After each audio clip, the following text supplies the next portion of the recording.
Solomon akaweza kuwa Solomon na yeye Rahab wakaweza kupata mtoto ambao ni Boaz. Bwana asifiwe. Na Boaz akaweza kuwa ya kwamba akaweza kumuoa Ruth na akaweza kuwa na mtoto ambao aliweza kuwa anaitwa Obed. Bwana asifiwe. Naye Obed akaweza kuwa ya kwamba akaweza kuzaa Jesse, na Jesse akawa ndio baba yake Daudi. Haya utaona katika Mathayo 1:5-6. Haleluya.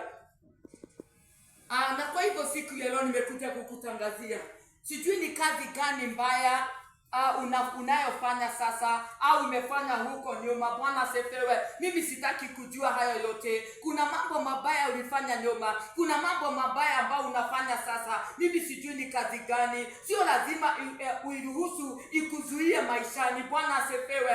Rahab alikuwa na kazi mbaya, ukahaba, lakini alijali sana mwendo wa Mungu na alipewa mwanzo mpya na kwa wazi kazi mpya. Bwana asifiwe. Tulisikia kama jana katika John 5:5 yeye ambaye alikuwa pale birikani, ambaye alikuwa ako invalid for 38 years akaweza kupewa maisha mapya. Bwana asifiwe. Hata wewe unaweza pewa maisha mapya na Mungu. Wewe ambao utakayekaa katika mawazo uko katika mawazo ya Bwana, anakuwaza mawazo mema, ako na ushindi juu yako, ako na mambo mazuri juu yako. Na kwa hivyo Rahab was unstoppable. Hata wewe uko pale usizoea na kila na chochote, be unstoppable. Bwana asifiwe. Be unstoppable. Tulisikia Bartimayo was unstoppable. Alikataa wale ambao walikuwa nampiga kwa mazoea, aliendelea kuitana hata zaidi. Hata we ita Bwana zaidi na zaidi. Kila wakati unapomuita, Biblia inasema call me and I'll answer you. Bwana asifiwe. Atakueteka na ataweza kukubariki.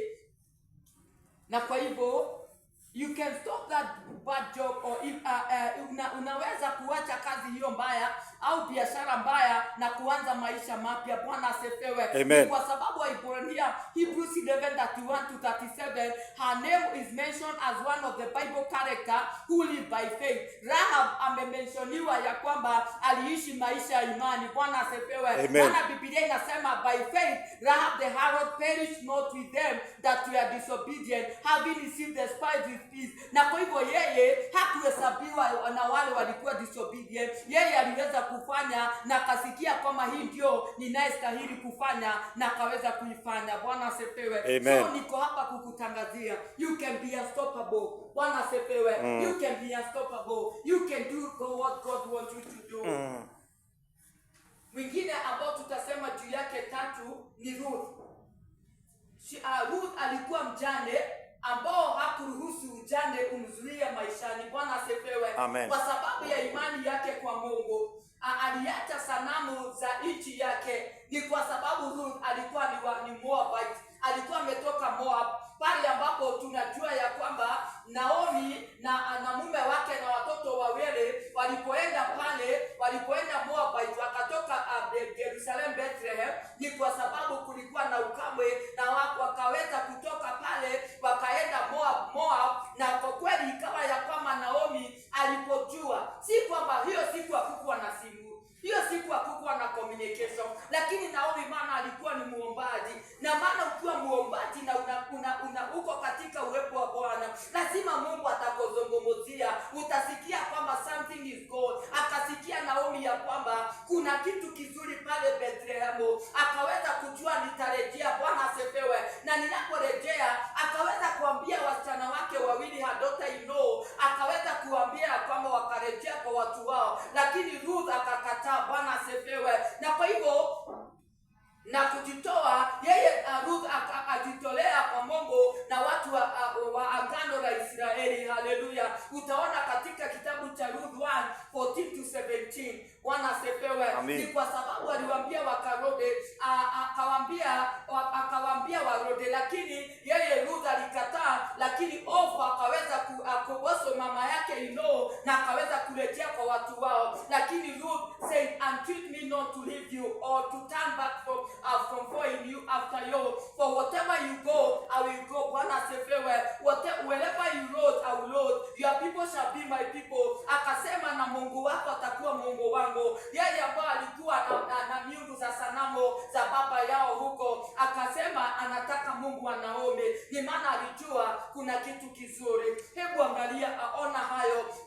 Ujane haukuweza kumzuia, Bwana asifiwe, kutokuwa na tumaini na kutokuwa na mwanaume na kumuoa hakugeuza kumzuia. Mother-in-law anamwambia mimi bado ni mzee, na kwa kweli hata kama nitaenda nirudi kwetu niolewe, sioni vile unaweza ngojea nizae mtoto na akue na akaweza kukuoa. Lakini hiyo haikumzuia Ruth kuendelea kumfuata Mungu wa Naomi. Bwana asifiwe. Na kwa kweli Ruth akaja na akaweza kuwa ya kwamba akaweza kupendeka pale Bethlehemu, na akaweza kuwa ya kwamba akaolewa naye Boaz. Haleluya. Napoona kutokuwa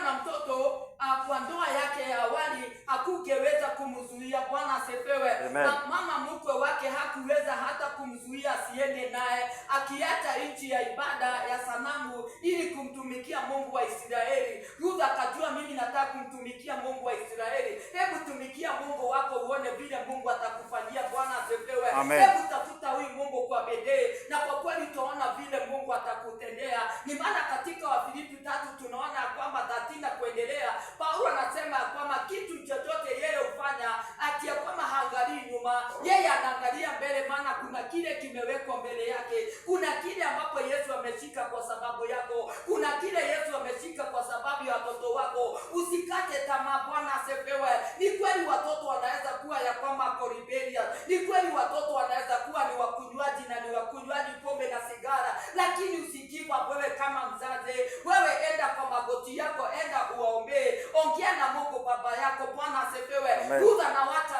mambo ambayo ilikuwa ni ya Moabite, mambo ambayo ilikuwa ni ya kuabudu sanamu, mambo ambayo ilikuwa ni ya idols na mambo mengi walikuwa nafanya, na lakini akajua ya kwamba mimi nataka Mungu wa Naomi, mimi nataka Mungu wa Israeli. Bwana asifiwe. Mimi nataka huyo Mungu ambaye anaweza tenda maajabu, na kwa kweli utaona vile Mungu atakavyokufanyia, utaona vile Mungu atakavyokuinua, utaona vile biashara yako itakayeinuliwa. Ni kweli kunaweza kuwa na challenges katika biashara, ni kweli kunaweza kuwa na challenges katika kazi yako, ni kweli kunaweza kuwa na challenges hata kamshahara hakatoshi, hauvai vile unastahili kuvaa, haukuli vile unastahili kukula.